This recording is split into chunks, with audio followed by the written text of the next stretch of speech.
Terence Stamp, who died on August 17, 2025, at the age of 87, carved out a career that spanned more than 6 decades, bridging the chasm between the glamour of 1960s British cinema and the blockbuster era of Hollywood.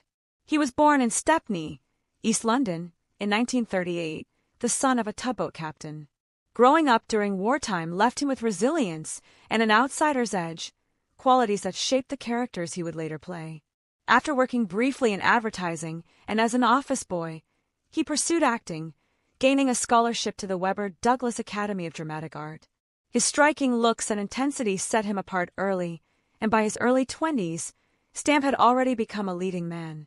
His breakout came with Billy Budd in 1962, where he played Herman Melville's innocent sailor opposite Peter Ustinov. That role earned him an Academy Award nomination and made him one of the most promising actors of his generation.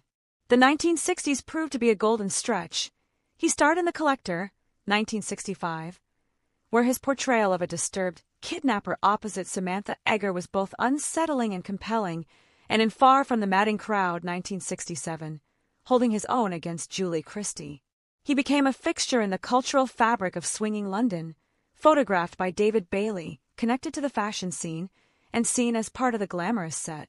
Yet fame, as it often does, wavered. By the 1970s, offers slowed, and he stepped away from the mainstream industry, living for periods abroad in India and Italy. He dabbled in writing, explored spirituality, and considered different paths altogether. Then came the call that altered his trajectory once again, the part of General Zod in Superman, 1978, and its sequel Superman 2, 1980. His interpretation of the villain was icy, controlled, and memorable, cementing his place in pop culture. The phrase, "kneel before Zod," became one of the enduring lines of comic book cinema. The 1990s brought another reinvention. In 1994, Stamp took on the role of Bernadette in The Adventures of Priscilla, Queen of the Desert, playing a trans woman with sharp wit and dignity. The performance earned widespread praise and demonstrated his ability to shift into roles that many of his peers would have avoided. Later, in Steven Soderbergh's The Limey, 1999, he played Wilson, an aging ex-con seeking revenge, a performance that drew heavily on his own persona and let the film its raw energy. His delivery of dialogue in that movie, measured, forceful, unsentimental, was a reminder of the authority he could command on screen. Stamp also found work in some of the biggest franchises of modern cinema. He played Chancellor Valorum in Star Wars, The Phantom Menace, 1999, appeared in Valkyrie, 2008, and took on roles in Get Smart, 2008, and The Adjustment Bureau, 2011. For younger audiences, he was a familiar presence even in voice acting, notably lending his voice to the video game Halo 3. Outside film, he published memoirs and even explored diet and wellness in his writing. His books revealed a man interested not only in performance but in health, food, and philosophy. He remained visible in British culture, as well as in Hollywood, often cast as figures of authority or gravitas in his later years.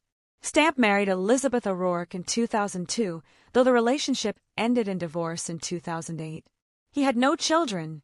His personal life often intrigued the public, particularly in his younger years when he was linked to high-profile partners, but he largely kept private as he aged. What stands out in his career is the range and the longevity.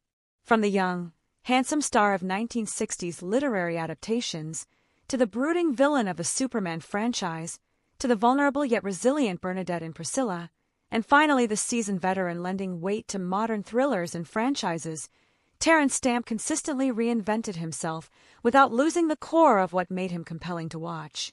He was never simply typecast. He could be romantic, menacing, tragic, or sardonic, sometimes within the same performance. At 87, his death marked the close of a career that had endured shifts in the industry and cultural tides.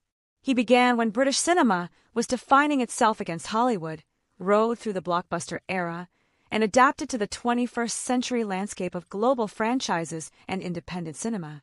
That adaptability, coupled with his distinct screen presence, ensured he would not be forgotten as merely a face from a particular era. Terence Stamp's life was one of reinvention and persistence. His roles left lasting marks across very different generations of audiences.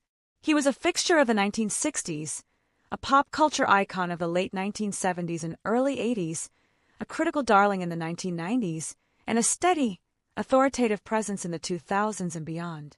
Few actors carried that kind of longevity with the same level of reinvention, and fewer still made it look as effortless.